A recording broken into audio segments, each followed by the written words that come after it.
सबसे पहले आप लोग को बहुत बहुत आभार व्यक्त करते हैं।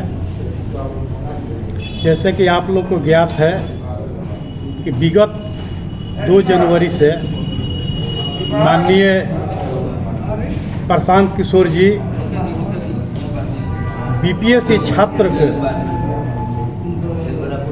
को री एग्ज़ाम के लेकर आमरण अनशन पर है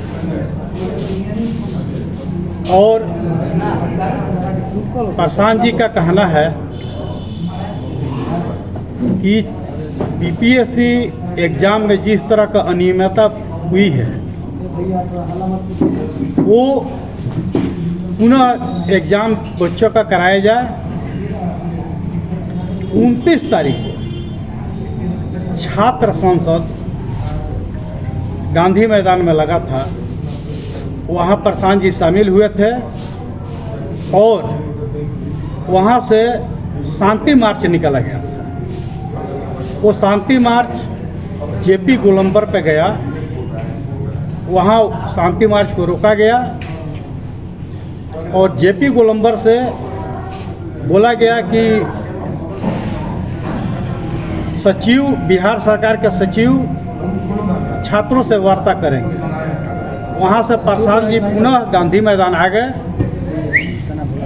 लेकिन 30 तारीख को उन्होंने 2 दिन का समय दिया सरकार को कि सरकार छात्रों को मांग को माने।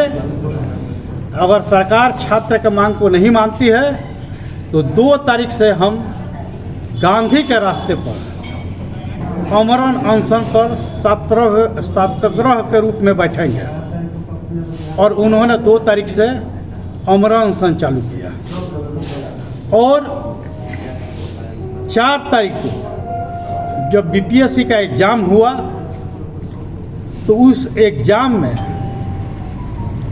बहुत ही सरल एग्ज़ाम हुआ, जिससे छात्रों के अंदर एक जज्बात जगा कि निश्चित तौर से जो बीपीएससी एग्ज़ाम में जिस तरह का सेटिंग हुआ है वो सही है। और उस दिन से छात्र की संख्या बढ़ते चला गया।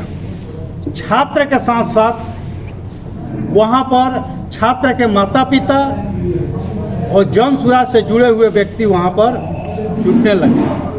प्रशांत जी ने अपने भाषण में या अपने वक्तव्य में एक बार भी जन सुराज का नाम नहीं लिया, क्योंकि वो छात्रों के लिए आंदोलन कर रहे थे। वो भी आंदोलन गांधी के रास्ते पे कर रहे थे। और 6 तारीख को पहले सुबह 4 बजे जिस तरह से बिहार सरकार के पुलिस द्वारा आमरण अनशन जहाँ कर रहे थे खुले मैदान में प्रशांत जी, वहाँ आकर बर्बरतापूर्वक प्रशांत जी को और साथ में जितने समर्थक लोग थे, हम लोग भी वहाँ थे, वहाँ से उनको उठाया गया। उठाकर पीएमसीएच ना ले जाकर उनको एम्स ले जाया गया और एम्स में डॉक्टर ने कहा कि प्रशांत जी फॉरफिट है और वहाँ पर से फिर पुनः एम्बुलेंस में बैठाकर लगभग 5 घंटा उनको घुमाया गया और नौबतपुर के पास बैरिकेडिंग लगाकर उनके पीछे पीछे हम लोग जा रहे थे।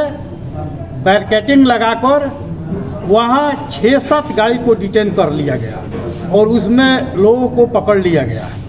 प्रशांत जी को फतुहा का सामुदायिक भवन में ले जाया गया। वहाँ पर भी डॉक्टर ने पुलिस की बात को नहीं माना। फिर पुनः प्रशांत जी को कोर्ट में लाया गया और कोर्ट से शर्त पर जमानत मिल रहा था, लेकिन जैसे गांधी जी ने शर्त पर जमानत लेने से इनकार कर दिया था, उसी तरह प्रशांत जी ने कहा कि मैं शर्त पर जमानत नहीं लूँगा, हम जेल जाना पसंद करेंगे।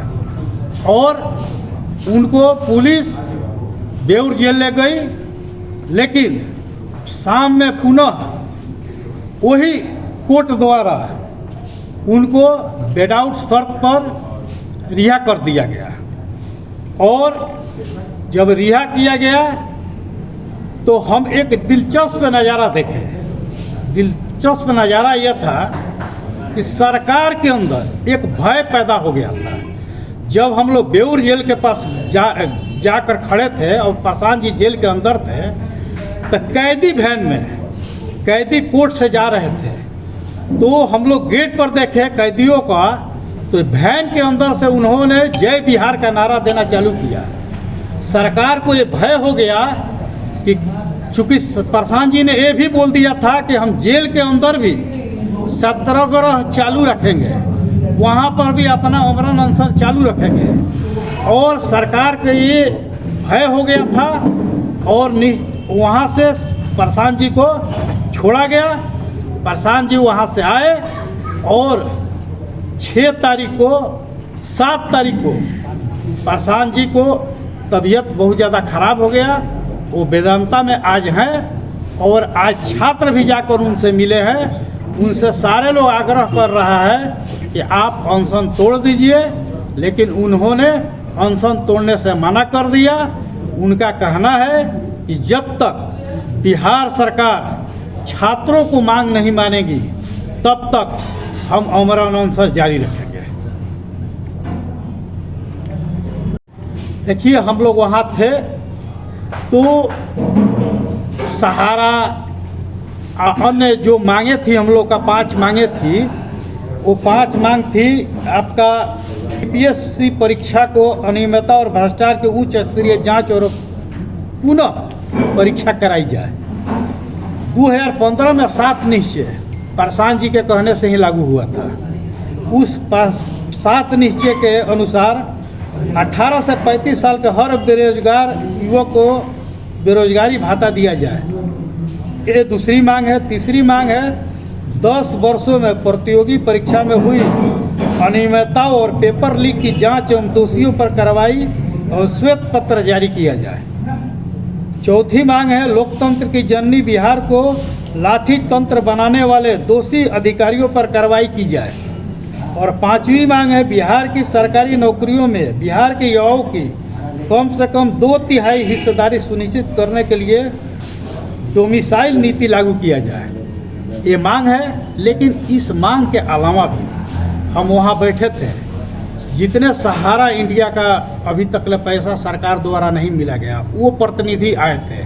वो बोले कि 6 तारीख से हम लोग भी आपके 7 तारीख से हम लोग धरना में शामिल होने आ रहे हैं। वो लोग भी आने वाले थे। अनेकों लोग आया और प्रशांत जी का एक ही कहना था कि अब वो उनका एक ही मांग है कि छात्रों को बात को माना जाए, तभी वो अनशन तोड़ेंगे। और सब लोगों का इच्छा, सब लोगों को प्रशांत जी में बिहार का भविष्य दिखाई दे रहा है और लोग प्रशांत जी के तरफ आकर्षित हो रहे हैं। क्योंकि प्रशांत जी ने मंच से एक बार भी जन स्वराज का नाम नहीं लिया। प्रशांत जी ने यहाँ तक विपक्ष और पक्ष दोनों नेताओं को आग्रह किया, यहाँ तक तेजस्वी यादव और राहुल जी को भी उन्होंने कहा कि आप आइए और आकर इस अभियान को आगे बढ़ाइए। तो बिहार में जिस तरह का भ्रष्टाचार चरम सीमा पर फैल गया है और भ्रष्टाचार को कोई रोक सकता है तो वो जन स्वराज और प्रशांत जी ही रोक सकते हैं।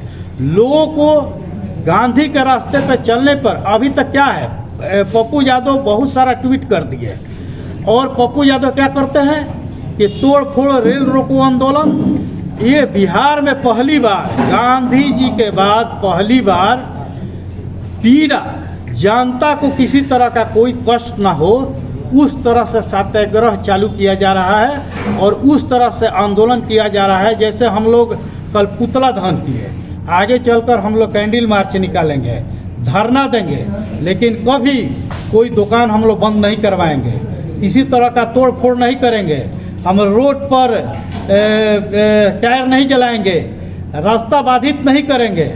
ये गांधी के रास्ता पर चलने वाला नीति है और इसी से बिहार को जीता जा सकता है और इसी से बिहार के लोगों का कल्याण हो सकता है। पप्पू यादव ने 12 तारीख को बिहार बंद बुलाया, तो क्या जनता समर्थन करेगी? नहीं, हम लोग पहले भी बताए कि प्रशांत जी का कहना है कि हम आंदोलन में उस तरह का आंदोलन में कोई विश्वास नहीं करते हैं जिससे जनता को नुकसान हो, वैसा आंदोलन हम नहीं करेंगे। सरकार का कहना है कि पब्लिसिटी स्टंट के लिए प्रशांत किशोर ऐसा कर रहे हैं। बापू सभागार में परीक्षा को कैंसिल करके फिर से करा दिया गया है। अच्छा, एक बात बताइए, वो छात्र क्यों आ रहे हैं? पब्लिसिटी तो करना रहता है, जन स्वराज के बैनर लगाते हैं, जन स्वराज की बात करते हैं। एक बार भी गांधी मैदान में बापू के प्रतिमा के नीचे एक बार भी उन्होंने जन स्वराज का नाम नहीं लिया, तो फिर पब्लिसिटी कैसे हुई?